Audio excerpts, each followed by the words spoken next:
이 시간 하나님께서 우리에게 주신 말씀 신약성경 요한계시록 22장 10절에서 13절까지의 말씀입니다.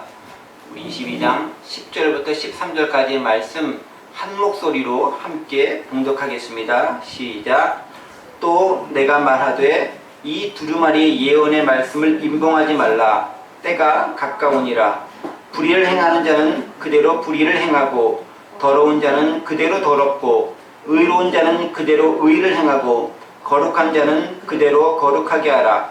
보라 내가 속히 오리니 내가 줄 상이 내게 있어 각 사람에게 그가 행한 대로 갚아주리라. 나는 알파와 오메가요 처음과 마지막이요 시작과 마침이라. 아멘. 아멘. 오늘 에고에임이 마지막 시간인데요. 나는 알파와 오메가다 라는 말씀을 중심으로 함께 은혜를 나누고자 합니다. 한동안 잠잠한 듯했던 이 코로나19가 최근 전광훈과 그가 담임하는 교회 그리고 광화문 집회 등으로 인해서 전국적으로 확산되고 있습니다. 대유행이 다시금 시작되는 것이 아니냐라고 하는 그런 우려와 함께 실제로도 지난주는 매일 수백 명의 확진자가 나타나서 우리 많은 사람들을 놀라게 했고 또 그것으로 인해 힘들게 하고 있는 것이 사실입니다. 또 어떤 곳에는 집단 감염 증세도 나타나고 있기 때문에 무척 사람들을 힘들게 하고 있습니다. 코로나 방역을 참 잘하고 있는 국가가 대한민국이다 라는 자부심을 가지고 살아왔던 우리들인데 이것을 계기로 다시금 조금만 방심하면 얼마나 큰 일이 닥치는지 경종을 울리는 그런 일이 아닐 수 없습니다. 또 여러모로 불편을 감수해야 하는 그런 상황에 이르기도 했습니다. 게다가 더 큰 문제는 뭐냐면 이런 확산의 중심에 교회가 위치하고 있다는 것을 부인하기 어렵다는 사실입니다. 대부분이 방역을 잘 지키고 있지만 그럼에도 무증상자나 또 보이지 않는 부분에서 우리가 어떻게 전염이 되고 또 감염이 될지 모르는 상황 가운데 있기 때문에 항상 주의를 기울여야 됩니다. 그런데도 불구하고 또 일부 교회에서 집단 감염 증세가 나타나고 또 그것이 사회적으로 큰 이슈가 되고 또 언론에서는 그것을 또 두드러지게 보도하고 또 지난번 대통령과 또 기독교 관계자분들 만나서 대화할 때도 또 이런 부분들이 부정적으로 이슈가 되고 또 알려지고 노출되는 바람에 참 많이 기독교가 욕을 먹고 또 그것을 인해서 비난을 받고 있는 것이 사실입니다. 사회를 걱정하고 이끌어하는 것이 교회인데 사회의 걱정거리가 되고 있고 지탄받고 비난받는 대상이 되었습니다. 참으로 안타까운 일이 아닐 수 없습니다. 이런 상황에서 정부는 방역을 강화해서 2.5단계를 시행하고 있습니다.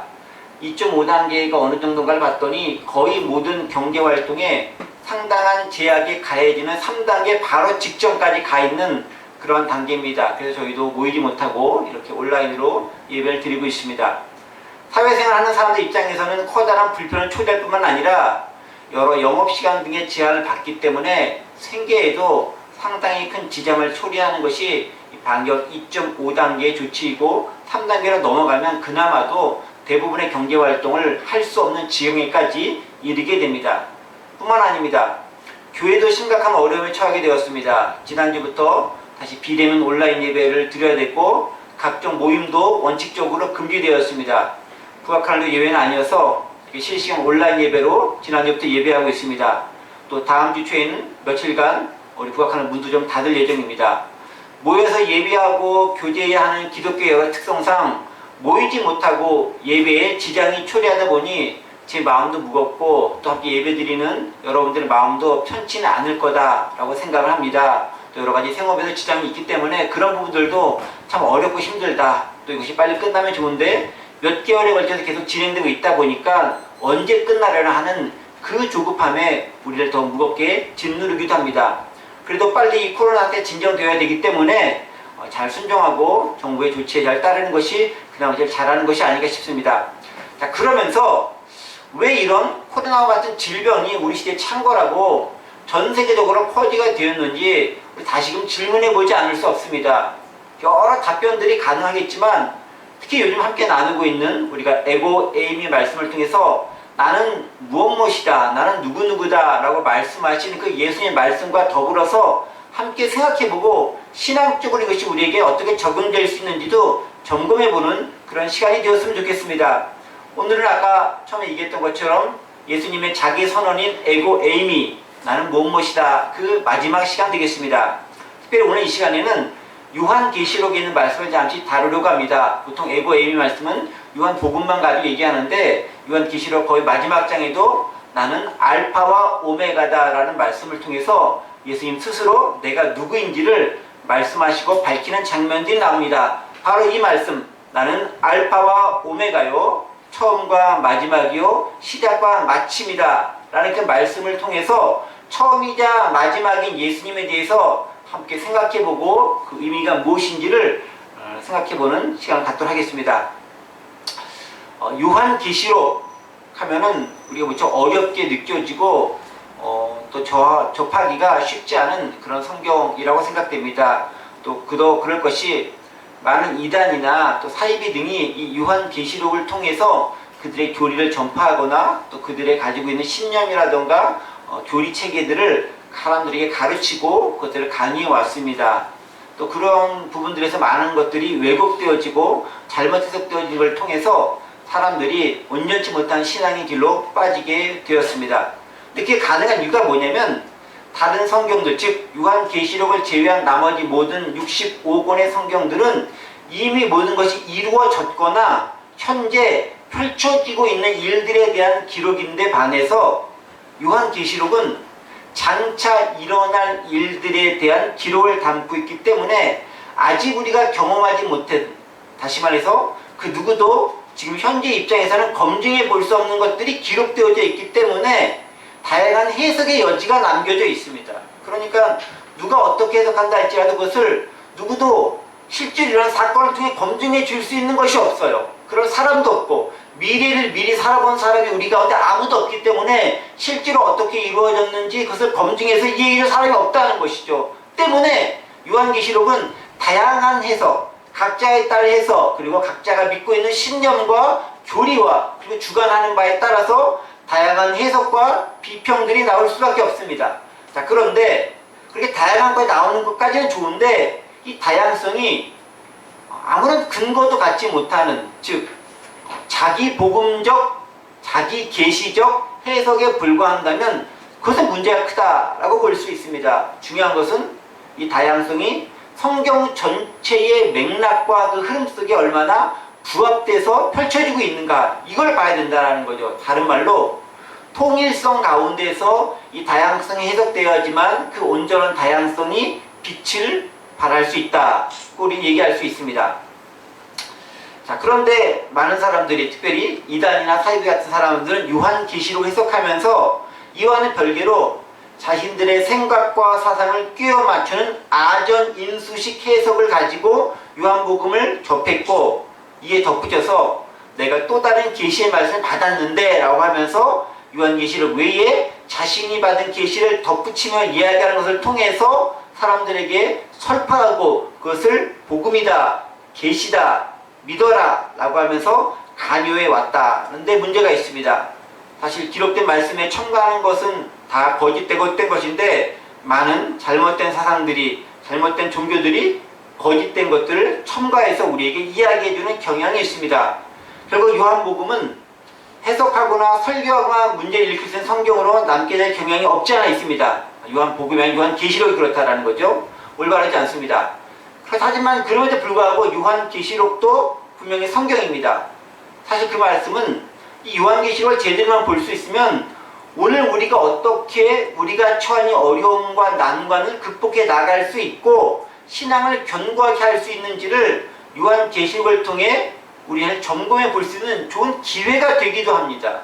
때문에 제대로만 본다면 요한계시록은 우리 삶을 더 풍성하게 하고 깨어있는 기독교인을 만드는데 큰 도움이 되는 책이 아니라 할 수 없습니다. 책인 거겠죠. 자, 오늘 본문이 포함된 요한계시록, 오늘 본문 요한계시록 22장 10절부터 13절이 포함된 그 계시록은 요한계시록 전체를 마무리하는 그런 부분에 해당되는 본문입니다.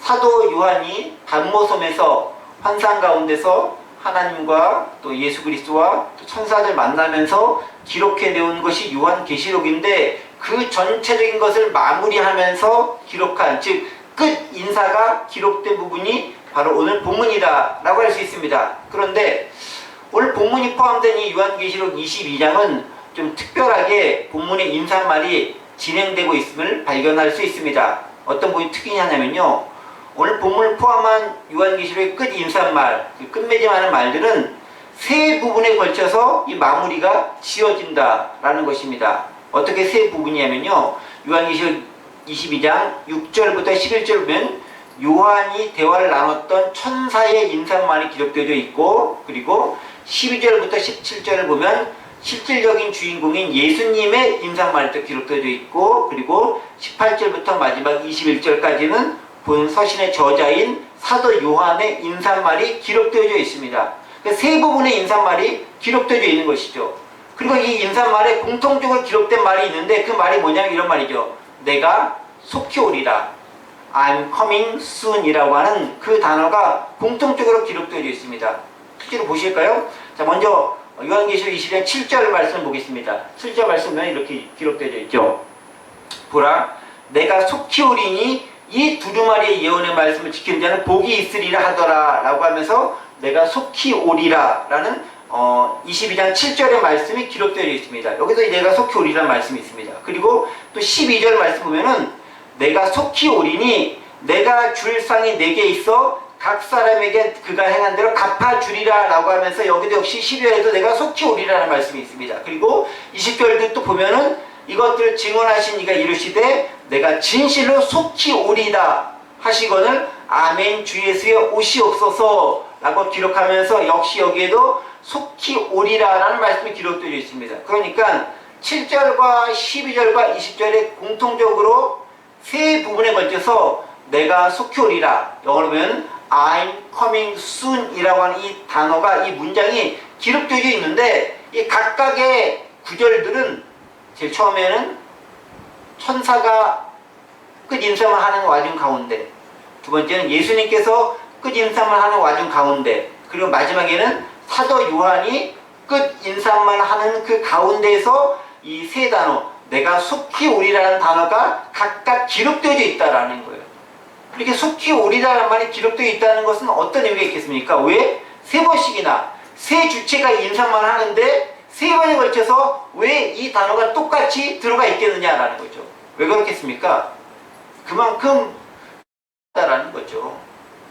사실 이 속히 오리다라는 말씀들은 그 문장이 기록되어져 있는 본문을 보면 다 예수님께서 하신 말씀이에요.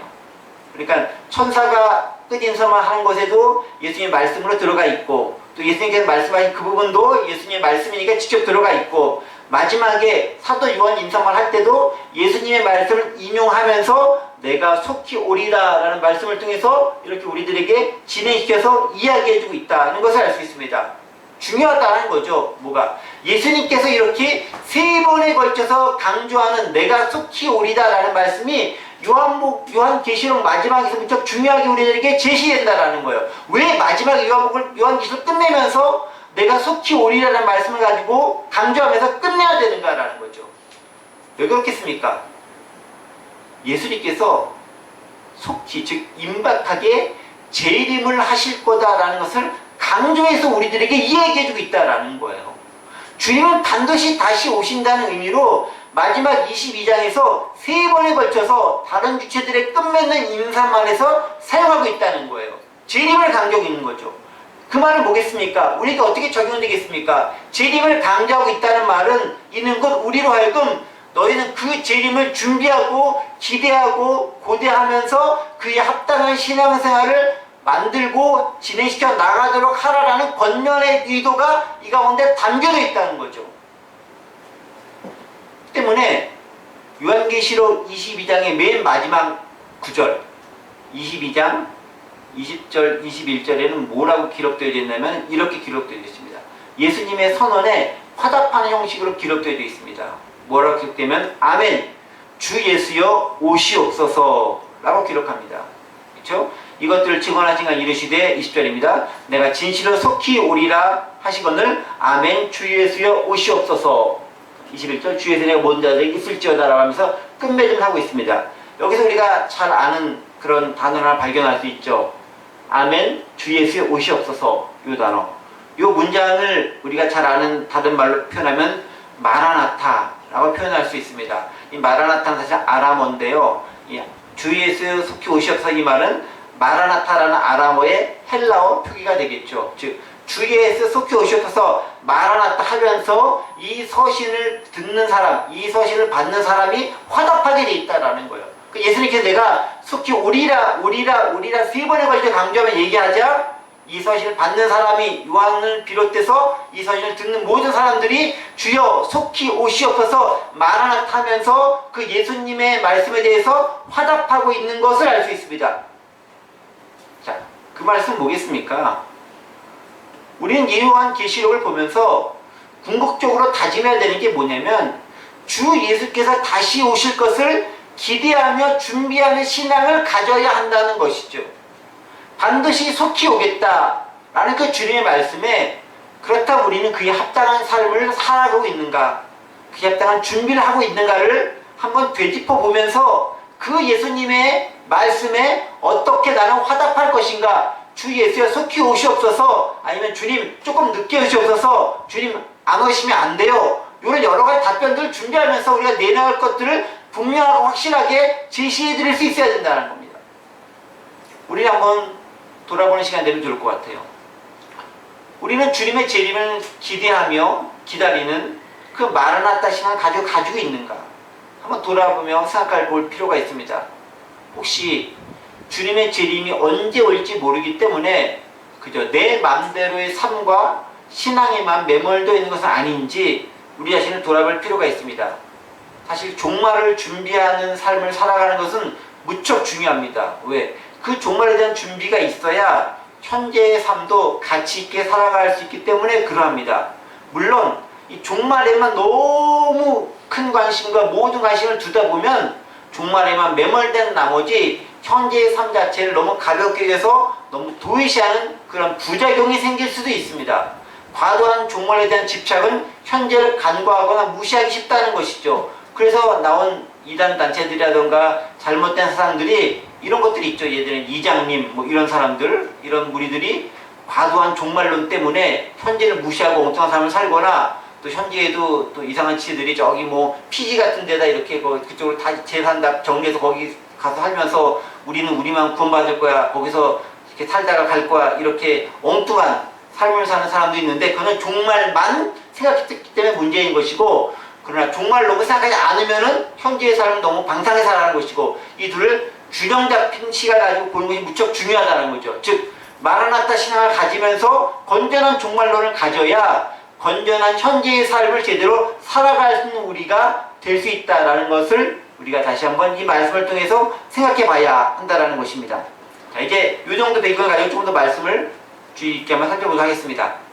자, 요한계시록은 말 그대로 계시라는 독특한 문학 양식을 사용합니다. 그래서 요한계시록은 계시가 중심되어지는 그런 성경책입니다. 성경책이면서도 일종의 문학 양식입니다. 계시록이라고 하는 문학적 특징과 양식을 가지고 있습니다.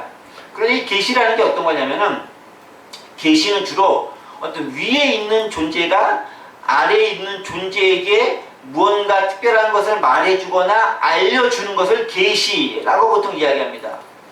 그런데 계시는 그 특성상 반드시 해석이 가능해야 하는 사람이 있고 또 해석을 못해야 하는 사람도 있습니다. 무슨 얘기입니까? 계시를 들으면은 그 계시를 딱 들었을 때 그것을 해석할 수 있는 능력과 여력이 있는 사람도 있고, 그걸 딱 들었을 때 도대체 뭔 소리야? 웬, 죄송한 말로, 웬 햇소리야? 웬 허황된 소리야? 허무맹랑한 소리야? 라고 그냥 지나쳐버린 사람도 있어야 된다라는 거예요. 계시가 가진 특징이라는 거죠. 즉 모두가 다 해석이 가능하거나 모두가 몰라야 된다면 계시라는 말을 쓰지 않을 거라는 얘기죠. 만약에 모두가 몰라야 된다면은 굳이 예수님께서 우리에게 이야기 줄 필요가 없는 거예요. 말 안 하고 그냥 가만히 있으시면 돼요. 근데 이 얘기를 하긴 했잖아. 어떤 방식으로? 계시를 통해서. 근데 계시라는 것은 알아야 될 사람이 있고 몰라도 될 사람이 있다는 거예요. 또 다른 말로 만약에 모든 사람이 다 알아야 된다고 하면은 이렇게 계시와 같이 헷갈리는 걸로 이야기하지 않아요. 잘 설명해주고 알아들을 수 있는 걸 통해서 쉽게 여러 차례 걸쳐 반복해서 설명을 해주셨을 겁니다. 예수님께서 그것을 많이 보이시기도 했습니다. 그런데 계시를 했다는 건 뭐냐면은 알아먹어야 될 사람이 있고 몰라야 될 사람이 있다라는 거예요. 계시는 이 두 개의 긴장 가운데 있어요. 어느 거? 알아야 되는 것과 몰라도 되는 것 사이의 긴장이 계시를 통해서 이루어지고 있다는 거예요. 알아야 될 사람은 알고 몰라야 될 사람은 몰라야 되는 게 계시가 가진 특징이라는 겁니다. 바로 이 계시의 특징을 극명하게 드러내주는 구절이 나오는데 10절에 나옵니다. 10절 말씀 읽어보겠습니다. 10절입니다. 또 내게 말하되 이 두루마리 예언의 말씀을 인봉하지 말라. 때가 가까우니라. 라고 기록되어 있습니다. 여기서 이제 주의를 기울여봐야 할 단어가 뭐냐면은 인봉하지 말라라는 단어예요. Do not seal up 이라는 단어를 씁니다. 봉인하지 말라. 봉인이라고 하는 거 있죠. 그걸 봉인해서 인치지 말라라고 이야기하고 있습니다.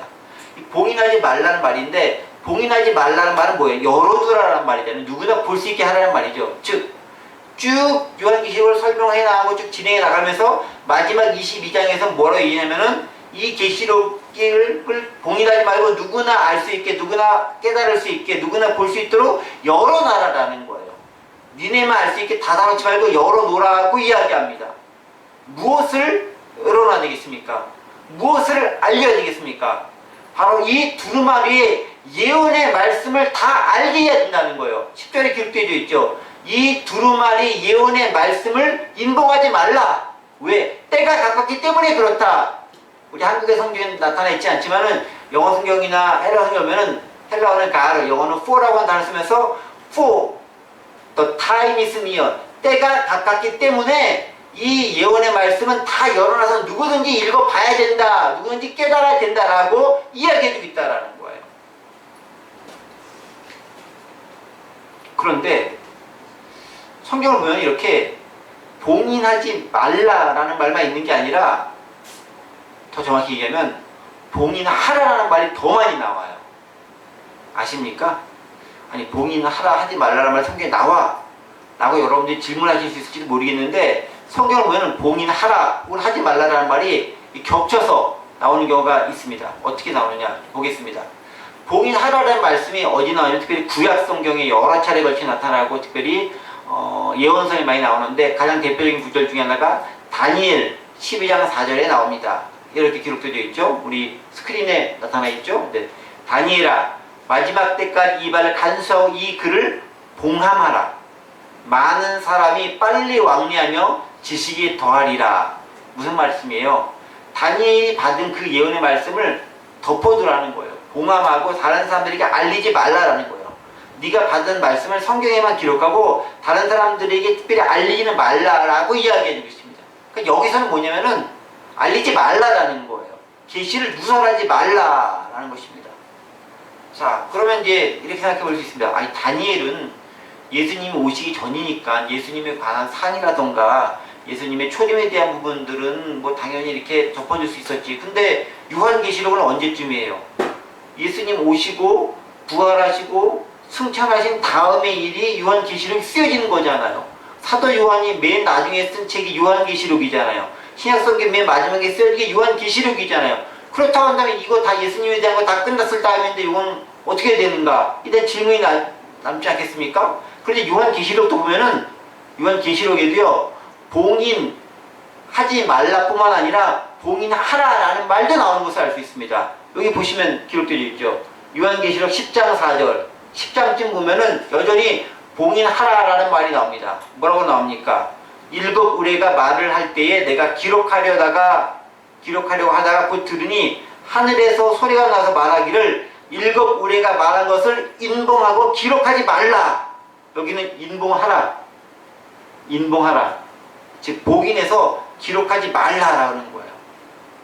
그러니까 구약부터 쭉 내려오는 사항은 주로 뭐냐면은 주로 봉인해서 모르게 해라라는 거예요. 그리고 맨 마지막에 22장쯤 가니까 그거 이제 그만하고 열어서 알 수 있게 하라라는 거예요. 차이가 뭡니까? 때가 이르렀으니까 다른 사람들이 이 내용이 무슨 내용인지를 사람들이 알 수 있도록 해주고 알 수 있도록 해석해주고 알 수 있도록 열어놔야 된다라는 것을 의미하고 있어요. 그럼 가만히 보면요, 성경은 이렇게 상반되는 것 같은 것들이 동시에 막 존재하기도 해요. 아니 어디를 보면 뭐 하라고 했다, 또 어떤 데 하지 말라고 했다. 오늘도 보세요. 같은 요한계시록 보더라도 봉인해라, 마지막에 봉인하지 마라, 뭐 어쩌라는 거예요. 이렇게 두 가지가 상반되어 나온다는 거죠. 긴장관계가 있다라는 거예요. 성경은 참 묘한 그런 것을 보고 있습니다. 자, 그렇다면 왜 특별히 이렇게 요한계시록 10장에서는 봉인해라, 22장에서는 봉인하지 말라라고 하면서 하는 것인지 말라는 것인지 헷갈리게 우리에게 이야기해 줄까 하는 거예요. 조금 생각해 보도록 하겠습니다. 몇 가지 교훈을 얻을 수 있습니다. 제일 첫 번째 것은 뭐냐면요, 보여지는 것도 있고 보이지 말아야 할 것도 있다라는 거예요. 성경의 모든 부분들이 다 알아야 하는 것이 아니라 때로는 모르고 넘어가야 되는 것일 수도 있다라는 거예요. 성경에 가진 묘한 긴장이고 역설이 이 가운데서 발생할 수 있다라는 거예요. 예수님께서도요, 비유를 통해 우리에게 종종 말씀해 주시고 하셨습니다. 그런데 그 비유가 쉽게 설명해 주는 게 비유잖아요. 그런데 비유이면서도 그 비유가 몰라야 될 사람은 또 모르는 게 또 비유인 거예요. 아무리 쉽게 설명해 줬지만은 그 설명을 익숙한 사람이 아니면은 그 설명이 내 안에 들어오지 않는 거예요. 예를 들면 예수님께서 이렇게 그 자연환경을 가지고 비유를 통해 말씀해 주십니다. 그러면 그 자연환경에 익숙한 사람들께 뭔 뜻인지 알지만 저같이 이스라엘상에 익숙하지 못한 사람들은 그것만 딱 듣고는 이게 무슨 의미일까? 라고 생각할 수밖에 없는 거예요. 모를 수밖에 없는 거예요. 그러니까 성경에는 알 수도 있는 것도 있고 몰라도 되는 것이 함께 공존하더라라는 거예요. 그 말은 뭐냐면은 우리가 성경을 보면서 모든 걸 다 알 수는 없다는 거예요. 때로는 모르는 거는 일단 모르는 대로 넘어가는 게 필요하다는 거예요. 모르는 걸 너무 억지로 알려고 하면은 잘못된 해석이 나올 수 있다는 거죠. 그래서 그럴 때는 좀 물어보거나 또 권위 있는 사람들에 가서 올바른 해석을 들어야 되는 거지, 내가 너무 자의적으로 해석을 하다 보면은 예수님께서 의도하지 않은, 성경 기자가 의도하지 않은 엉뚱한 해석으로 치우칠 가능성이 있습니다. 무척 주의할 것이 성경이다라는 것입니다. 자, 두 번째는요, 특별히 요한계시록 관련된 부분들에서 이렇게 봉인해라는 말도 있고 하지 말라는 말이, 이것은 뭐냐면은 종말의 일들, 즉 마지막 때의 일들, 천상의 일들은 우리가 완벽하게 알 수는 없다라는 거예요. 그럼 얼마큼 합니까? 부분적으로밖에 알 수 없다는 거예요. 왜냐하면 여기 계신 저를 포함한 모든 사람, 온라인이건 오프라인이건 전 세계를 다 합쳐서 천국을 가서 완벽하게 보고 온 사람은 없어요. 물론 이제 간증하신 분들 중에서 내가 본 천국, 내가 갔다 온 천국, 또 며칠간의 천국 체험, 뭐 이런 걸로 간증책이 내기도 해요.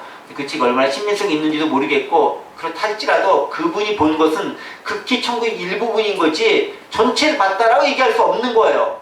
코끼리 뭐 다리 조금 만져놓고서 코끼리 이래 라고 얘기할 수 없는 거잖아요. 그 일부분의 모습이 그거다라고 얘기하는 거예요. 전체를 얘기할 수 없다라는 것입니다. 특별히 요한계시라는 종말의 부분이 그렇다라는 거예요. 천생의 모습이 그렇다라는 거예요. 즉 완벽하게 알 수도 없고 우리가 알 수 있는 지능도 되지 않고 알 필요도 없다라는 거예요. 그러니 경솔하게 해석하려고 하지 말고 그것이 다인 것처럼 여기지도 말라라는 거예요. 그런 의미가 봉인해라, 봉인하지 말라가 가지고 있는 긴장관계 속에서 우리가 얻을 수 있는 교훈이다라는 것입니다. 세 번째 교훈은 뭐냐면은 구체적으로 우리가 구원에 대한 것은 분명하게 알아야 되지만, 그건 누구에게나 열려져 있고 반드시 알아야 되지만 그 정확한 실행 방법에 대해서는 상징으로 많이 기술되어 있기 때문에 모르고 애써서 알려고 하지 말아야 한다는 거예요. 예를 들어 보세요. 마지막 날에 대해서 요한계시를 감해보고 있으면 무슨 뭐 흑마도 나오고 백마도 나오고 뭐 이상한 재앙도 나오고 뭐 큰 바구니도 나오고 뭐 큰 재앙도 나오고 큰 대접도 나오고 막 이걸 어떻게 형상화하겠어요? 상징적인 모습으로 요한에게 보여준 겁니다. 근데 종말의 시간에 진짜 큰 대접이 있어서 이렇게 막 이걸 쳐먹고 이게 이렇게 될까요? 이게 상징이에요, 상징. 상징이 뭐냐면 어떤 것에 대한 것을 대략적으로 이럴 것이다 라는 것을 가늠하기 위해서 얘기해 주는 거지 진짜 실제 그렇게 되는 게 아니다라는 거예요. 그런데 가끔 영화라든가 이런 걸 보면은 실제로 그 상징을 진짜인 것을 표현해내는 걸 볼 수 있고, 또 너무 근본주의를 해석하신 분들은 이 상징을 진짜인 것으로 그렇게 하는 사람이에요. 그래서 마지막에 뭐 큰 말이 막 하늘에 막 떠다니고 달리고 막 이런 모습을 통해서 실제로 종말의 때가 다가왔다라고 이야기하시는 분도 있어요. 잘못된 해석을 하는 거죠. 상징을 상징으로 봐야 되는데 상징을 사실과 현상으로서 해석하려고 하는 오류를 범하게 되더라. 그래서 그럴 때는 봉합되어 있는 게 맞는 거예요. 근데 알아야 될 건 봉합이 열려져야 되는 것도 있어요. 어떤 것이 이렇게 천국은 반드시 임한다. 종말할 때는 반드시 있다. 구원의 길은 하나밖에 없다. 라는 건 분명하고 확실한 거라는. 그런데 거기서 더 나가서 그게 구체적으로 뭔지 어떻게 되는 건지 이렇게 나가다 보면은 엉뚱한 해석에 휩싸일 수밖에 없다라는 거예요. 예를 들면은 정확하게 예수님의 재림의 때가 몇 년도 몇 월 며칠 몇 시인지 뭐 이런 거 거기에 안 나타나 있다는 그냥 징조만 있을 뿐인데 그걸 보고 우리가 어떻게 알아요? 하다못해 엄청난 예산을 들여 맞춘 슈퍼컴퓨터가 있다 할지라도 일기예보 매일 틀리고 있는데 어떻게 정확하게 알겠습니까? 아무 걸 맞출 수 있는 사람은 없어요. 알 수 없다라는 것입니다. 마지막으로 이런 것들이 어떤 교훈을 주냐면은 깨어있는 사람에게는 계시가 의미가 있지만 그렇지 않은 사람에게는 무가치하게 느껴진다라는 거예요. 즉 계시는 깨어있는 사람들에게 그걸 듣고 준비해야 되는구나. 마지막 때를 대비해야 되는구나 라는 것을 우리에게 말해주고 있지만 그렇지 않은 사람들에게는 그냥 흘러 지나가는 말로만 우리에게 자리 잡을 수 있다는 것입니다. 자, 그런데 오늘 본문에서는 뭐라고 얘기하죠? 어떻게 하라고요? 봉인을 하라고 합니까? 하지 말라고 합니까? 인봉하지 말라. 즉 열어두라고 얘기합니다. 이유가 있습니다. 왜 열어두라고 얘기했죠? 아까 잠깐 언급했던 것처럼 때가 가까웠기 때문에 열어두라라고 얘기합니다. The time is near 라는 단어가 쓰입니다. 10절에 보면 기록되어 있죠. 그런데 어떤 때가 가까이 왔다는 걸까요? 때와 관계된 표현들이 성경에 몇 군데 나오는데 중요하게 표현된 때와 관계된 즉 The time is near하고 비슷한 표현이 쓰여진 성경 구절이 있습니다. 어디에 나오냐면요. 예수님께서 처음에 사역을 시작하셨을 때 하셨던 설교의 내용이 바로 이 부분과 연결돼서 나옵니다. 마가복음 1장 15절에 있는 말씀입니다. 이렇게 기록되어 있습니다. 마가복음 1장 15절 이르시되 때가 찼고 하나님의 나라가 가까이 왔으니 회개하고 복음을 믿으라 하시더라 라는 말씀이 있습니다. 영어로 보면은 The time has come, he said. The kingdom of God is near. Repent and believe the good news 라고 하면서 여기도 쓰여져 있죠. Time has come. 때가 왔다. 그 다음에 The kingdom of God is near. 하나님의 나라가 가까이 왔다라고 기록되어 있습니다. 그런데 오늘 봤었던 그 요한계시록 22장 10절에 있는 말씀은 뭐라고 되어 있냐면은 The time is near 이라고 되어 있죠. 여기 있죠? 네, 여기 The time is near. 그 말은 뭐냐면 아까 마가복음에서 봤던 것을 두 가지 것을 합쳐놓은 것 같아요. 그렇죠? 때가 찼고 하나님 나라 가까웠다. 때가 찼다는 말은 has come이라는 단어를 쓰면서 완료형으로 딱 지금 와 있는 걸 얘기하고 있습니다. 그리고 하나님 나라가 가까이 왔다라고 얘기하고 있어요. 그런데 오늘 성경 본문에서 뭐냐면 그 때가 가까이 왔다라는 거예요. 즉 마가복음에서 예수님께서 초림해서 이 땅에 오셨을 때는 하나님의 나라가 이 땅에 가까이 왔고 그리고 그때가 돼서 하나님 나라 가까이 왔다라고 얘기하고 있지만 이 요한계시록에서는 그 초림의 때를 이미 지나고 이제 재림의 때가 가까이 왔다라고 이야기하고 있는 거예요.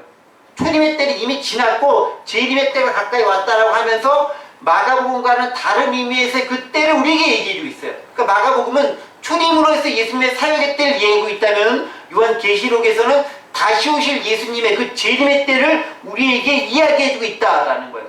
그러니까 우리는 이런 것들 보면서 그렇구나. 하나님의 때가 가까이 왔구나. 그것에 대해서 우리는 그러면 아멘 주 예수 없어서 라고 하면서 그 때를 준비해야 되겠구나. 재림의 때를 대비해야 되겠구나 라는 그 자세를 가지고 살아야 된다는 거예요. 다만 그때가 정확히 언제인지는 아무도 모르는 그냥 짐작으로만 알 수 있다라는 것입니다.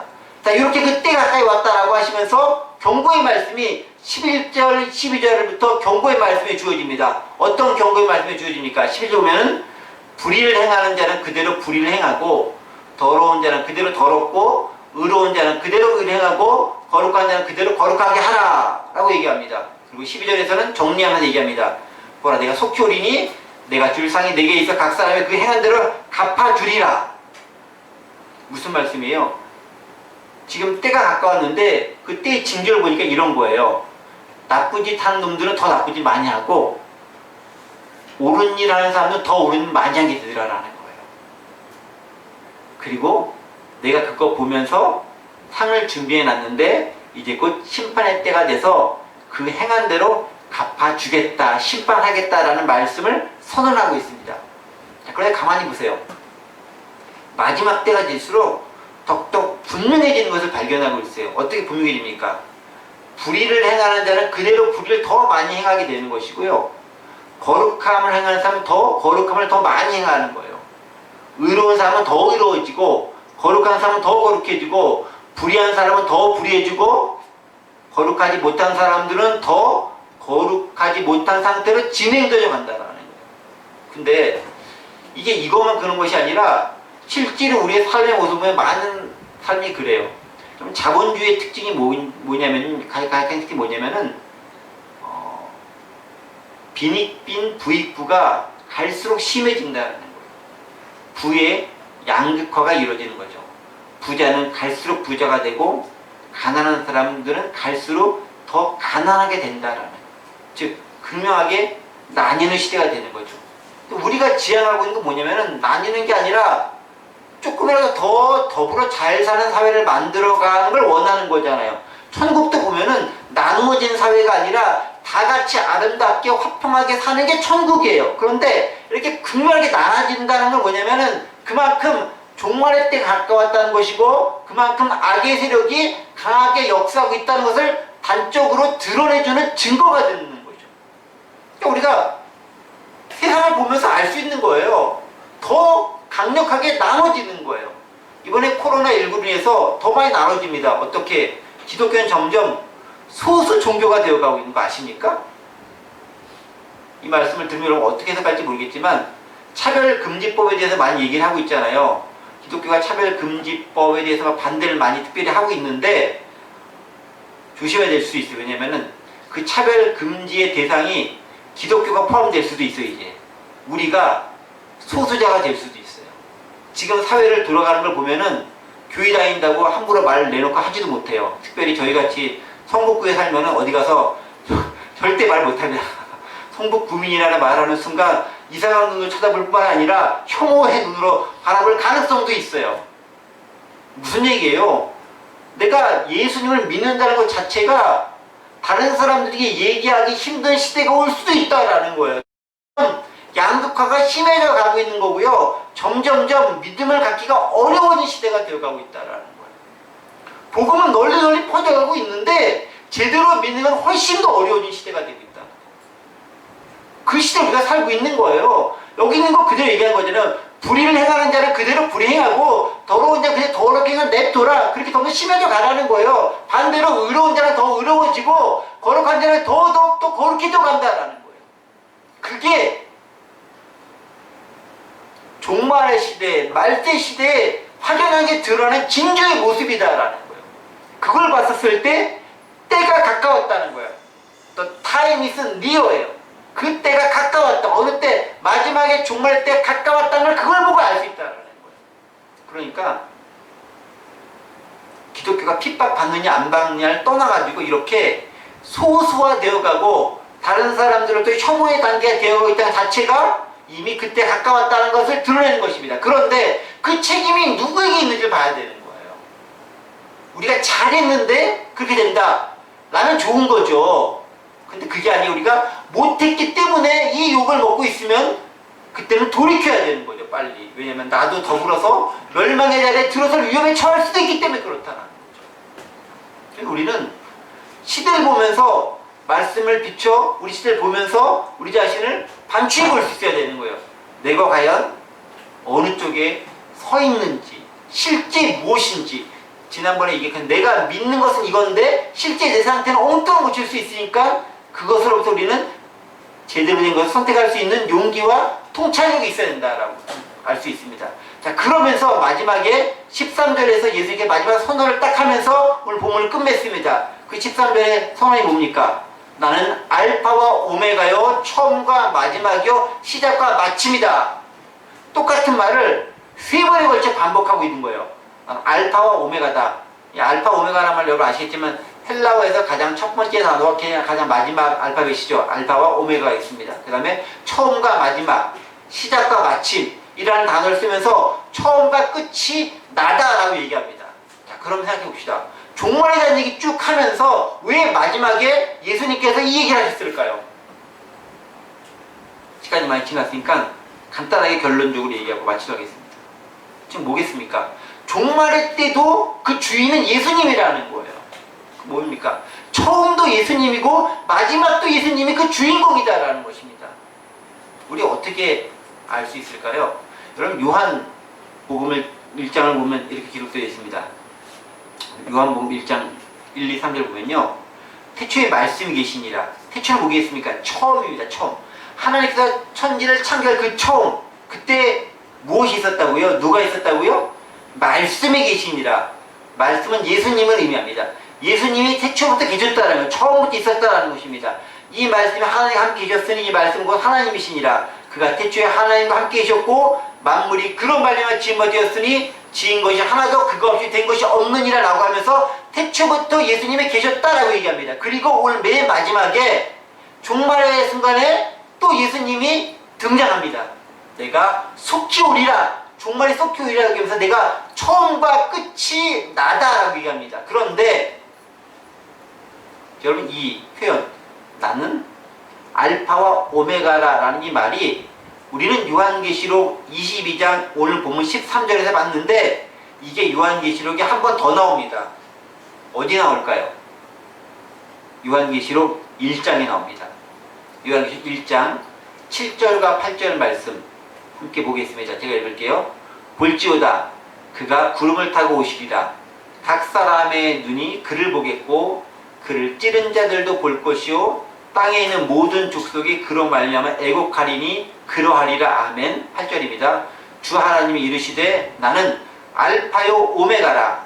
이제도 있고 전에도 있었고 장차 올 자요 전능한 자라 하시더라 라고 요한계시록 1장에 기록되어 있습니다. 무슨 얘기입니까? 이 1장에서 이 말은 뭐냐면은 하나님이 자신을 어떻게 설명하고 있냐면은 하나님의 자신을 설명하는 장면이에요. 8절 같은 경우는 나는 알파와 오메가고 이제도 있었고 지금도 있고 장차 올 전능자가 바로 나다라고 하면서 하나님을 소개하고 있습니다. 그런데 이 표현을 똑같이 예수님께서 요한계시록 맨 마지막에 끝나는 부분들에게 예수님께서 당신에게 차용하시면서 똑같이 적용해 얘기하고 있습니다. 내가 알파와 오메가다. 처음과 끝이다. 시작과 나중이다 라고 얘기합니다. 무슨 얘기예요? 예수님은 곧 하나님이다. 그런데 그 하나님은 어떤 하나님이죠? 창조주 하나님이다.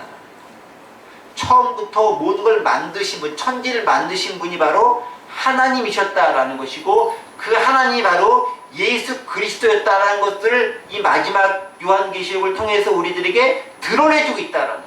그러니까 여러분 나는 알파요 오메가라는 말은 무엇이 들어있냐면은 처음과 끝 모든 것을 주관하고 통례하는 섭리자로서의 하나님 예수님의 모습이 들어가 있는 것이고 더불어서 이 모든 걸 창조하신 하나님의 모습이 또 그 안에 들어가 있다라는 거예요. 앞에 첫 부분에 코로나와 관련된 부분도 좀 연결시켜 보면서 마무리하겠습니다. 여러분 코로나 바이러스가 왜 생겨났겠습니까? 인간이 자연을 자연으로 대하지 않고 자연을 착취와 파괴와 그리고 이용의 대상으로만 삼았기 때문에 그래요. 그 말은 뭐냐면 내가 자연의 관리자로서 자연과 더불어 살아갈 존재로서 자리매김하는 게 아니라 내가 자연을 통제할 창조자로서 군림하려는 자세가 자연을 파괴하게 됐고 그 파괴된 자연에 대한 부작용이 오늘의 방식은 재앙으로 나타나는 거예요. 뭐 지구온난화, 뭐 이렇게 큰 태풍들, 뭐 이렇게 적외선이라던가 이런 것들, 오존층 파괴 이것들이 다 자연의 파괴인 거예요. 인간의 자연을 파괴하니까 즉 인간의 자연이 그렇지 않은 창조주가 아닌데 마치 창조주인 것처럼 막 파괴와 그 정복과 그것들을 착취와 이걸 일삼다 보니까 그 자연이 우리에게 공격을 하게 되고 반응을 하게 되더라고요. 우리가 그것으로부터 피해를 얻게 될 수밖에 없다는 거예요. 그러니까 내가 하나님이 아닌데 마치 하나님인 것처럼 행동하는 그 인간의 그 존재론적인 행실 자체가 문제가 있다라는 거죠.